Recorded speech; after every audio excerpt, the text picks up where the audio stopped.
Bonjour, bien-aimés dans le Seigneur, que le Père soit glorifié. Voilà, comme d'habitude, c'est toujours pour moi, votre frère, un grand plaisir de venir vous parler.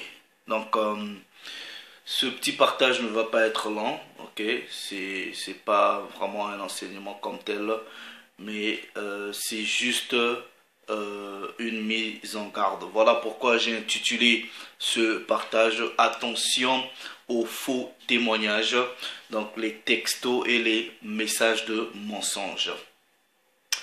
Donc avant de commencer ce petit discours sur la parole du Créateur, je dois d'abord lui rendre toute la gloire. Père, que ton nom soit glorifié, que ton règne vienne sur la terre des hommes. Double honneur à la personne du Christ à Mashiach. Donc mon frère, ma soeur, toi qui prendras le temps de m'écouter, que le Créateur lui-même te bénisse, qu'il te sanctifie corps, âme et esprit. Que nos êtres entiers soient préservés sans faute jusqu'à l'avènement du Hamashiach. Donc, je vais essayer de parler des textos, des messages de mensonges que nous recevons. Ok? Vous avez remarqué que souvent sur les WhatsApp, sur tous les réseaux sociaux, souvent vous recevez des messages, surtout WhatsApp ou les Viber, où on vous dit ouais, il se passe telle chose, on voit ça aux gens pour les alerter. Vous voyez, maintenant, il y a des gens qui reçoivent des messages comme ça, sans même lire le contenu du message, sans même analyser le message, ils font qu'envoyer aux gens. Donc là, je vous dis, ça fait, attendez, je vais vous lire juste un. En espace de 30 minutes là, j'ai reçu le même message, ok, par 3 personnes différentes. Je vais vous lire le message, mais je vais juste le traduire. Hein. Écoutez, regardez, on m'envoie un message en disant, attendez, sur WhatsApp, ils disent, comme quoi, message important, donc c'est en anglais, message important, vous voyez. Donc, la police anglaise, ok, en tout cas, mais les gens, donc ils disent message important, ok. Le message, il est là, il est dans mon téléphone. Je ne sais pas si vous pouvez voir. Bon, bref, c'est pas important.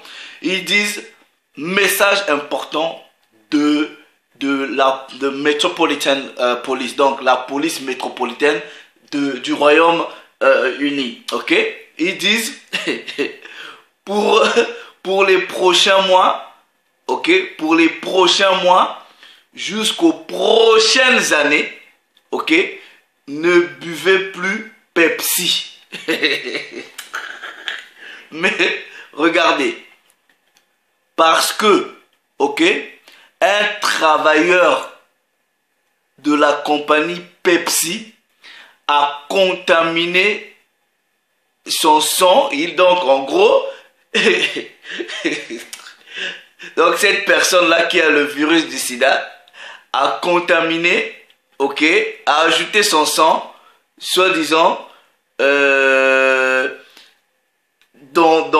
sais pas, dans la fabrication des Pepsi, ok? Et ils disent dans leur message que c'est même passé hier sur Sky. Vous voyez Sky? Donc, maintenant ils disent, s'il vous plaît, envoyez ce message, ok? Aux gens que vous aimez bien, ok? Au travers le monde. Donc, en l'espace de 30 minutes, je reçois un message tout bête comme ça. Bon, c'est pas le premier, c'est pas le premier. Et je suis sûr que la plupart de vous qui me suivez, vous avez l'habitude de recevoir des messages comme ça. Mais deux fois sont... Ok, je vais parler dans 2 dimensions. Physiquement, avec votre intelligence. Mais quelqu'un qui travaille soi-disant chez Pepsi, ok? Mais Pepsi, qui est une boisson qui est fabriquée dans le monde entier. Donc ça veut dire qu'il y a plusieurs usines. Mais même s'il n'y avait qu'une seule usine de Pepsi, ok? Mais quelqu'un peut contaminer, peut mettre son sang qui est contaminé du virus.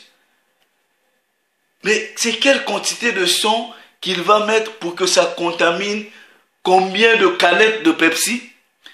Mais j'ai même pas envie d'aller scientifiquement parlant, parce que je travaille dans tout ce qui est HIV, c'est-à-dire VIH, SIDA, je connais.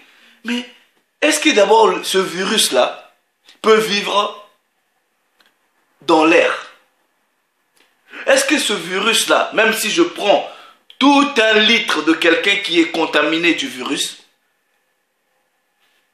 vous l'exposez dans l'air, vous pensez que même après quelques instants, vous pensez que le virus va vivre? Donc, vous prenez je sais, mais vous voyez le niveau de stupidité. Ça c'est, moi les gens qui m'envoient des messages comme ça, je suis désolé, ils sont pas intelligents. Mais en tout cas, ils sont pas intelligents. Mais réfléchis d'abord. Tu reçois une information. Regarde l'information. Analyse l'information avant que tu l'envoies à une autre personne. Ça, c'est intellectuellement parlant. Mais regardez maintenant dans la parole. Qu'est-ce que la parole nous dit à propos des choses comme ça? Et aujourd'hui, je prends juste l'exemple des messages. Mais il y a encore autre chose. Regardez, je vais juste lire un petit passage. Vous voyez, dernièrement, je vois des gens qui m'envoient des messages. Oh non, même sur les réseaux sociaux, il y en avait. Oh non, quelqu'un a contaminé les bananes du virus du sida. Mais, envoyez ça aux gens. Mais dans ce monde-ci, vous savez combien de compagnies produisent des bananes? Mais, attendez. C'est de la frustration. Hein. C'est de la frustration quand vous recevez des messages comme ça de la part des frères, des sœurs et deux fois des grandes personnes, des tontons, des tontines qui t'envoient des messages comme ça. Vous voyez le degré de la stupidité, comment on dit même, stupidité. Vous voyez le degré de manque d'intelligence. Vraiment, même sur le plan humain, vous ne pouvez pas réfléchir.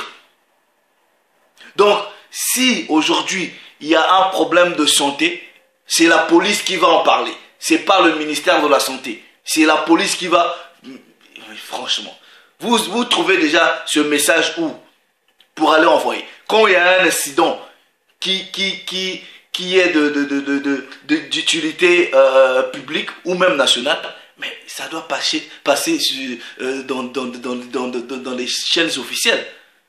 Vous voyez, là, depuis quand la police, même quand il y a des attentats ou quoi que ce soit, on envoie des messages aux gens, des textos, sérieusement. Il n'y a pas, quand il y a des problèmes, il n'y a pas des numéros verts ou des choses comme ça. Mais franchement, mais réfléchissez. Regardez ce que la parole de Dieu dit. Vous voyez des trucs comme ça m'énerve tellement. Mais franchement, arrêtez un peu. Exode, chapitre 23. À vous, tous qui envoyez des messages cons, qui n'ont pas de sens, vous profanez des fausses rumeurs, des fausses informations, vous faites paniquer des gens. Regardez, Exode chapitre 23, verset 1, version de la Bible de la liturgie, il est écrit: tu ne répandras pas de vaines rumeurs. Tu ne prêteras pas main forte au méchant en lui servant de témoin à charge. Je sais pas s'il y a des gens qui... Moi, je suis pas trop technique. Mais j'ai comme l'impression... Ça peut être peut-être un canular, ou il y a peut-être quelqu'un qui se fait de l'argent sur ça. Envoyez.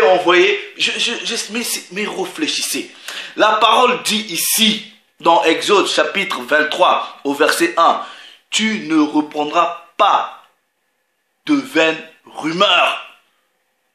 Dans la version second 21, tu ne propageras pas de faux bruits. Bible des peuples, tu ne feras pas circuler des paroles mensongères. Bible nouvelle, Bible seconde, tu ne colporteras pas de fausses rumeurs. Frère, réfléchissez. Et à part même ça là, il y a encore d'autres messages que vous recevez soi-disant de Dieu, envoyez ceci à tel nombre de personnes, vous allez avoir des bénédictions. Je vous dis, tous les messages qui ont des codes avec des nombres spécifiques à envoyer aux gens là, c'est de la sorcellerie. N'envoyez jamais ces messages-là. Même s'ils vous promettent des miracles, n'envoyez jamais ces messages-là aux gens. Vous voyez, si Dieu il a besoin de bénir des gens, il va vous dire, oh, envoie seulement à cette personne. Maintenant, moi sur ma liste, j'ai peut-être des milliers de personnes. Je vais faire comment? C'est quoi ces bêtises-là? Vous voyez? Donc, faites attention à ces témoignages de mensonges. Parce que la parole de Dieu vous dit quoi dans Jean 3, 11? Nous disons ce que nous savons et nous rendons témoignage de ce que vous avez vu. Donc, ce que vous avez vu là, c'est ce que vous connaissez, c'est ce que vous maîtrisez. Donc, quand vous recevez un message quiconque qui vous demande de faire part aux autres, aux frères, aux sœurs, prenez d'abord ce message. Analysez-le, réfléchissez, est-ce que ce message-ci est vrai ou pas? Avant de le partager. Donc voilà, c'est ce que je voulais vous partager. Ça me frustre des choses comme ça, de voir des frères, des sœurs balancer des bêtises comme ça. C'est quoi ces histoires-là? Réfléchissez-y, bien-aimés dans le Seigneur, réfléchissez-y. Donc voilà, quand vous recevez des messages, analysez-les, réfléchissez dessus avant d'envoyer. Donc voilà, le Père s'est encore glorifié. Vous voyez le faux témoignage, même sur des frères, sur des sœurs, c'est toujours mauvais. Ok? Quand vous n'êtes pas là, ne témoignez pas. Quand vous n'avez pas la bonne information, ne témoignez pas. Quand vous recevez une information qui n'est pas juste, qui n'est pas officielle, ne le faites pas circuler. Parce que vous participez au mensonge et le Père n'aime pas ça, il a interdit.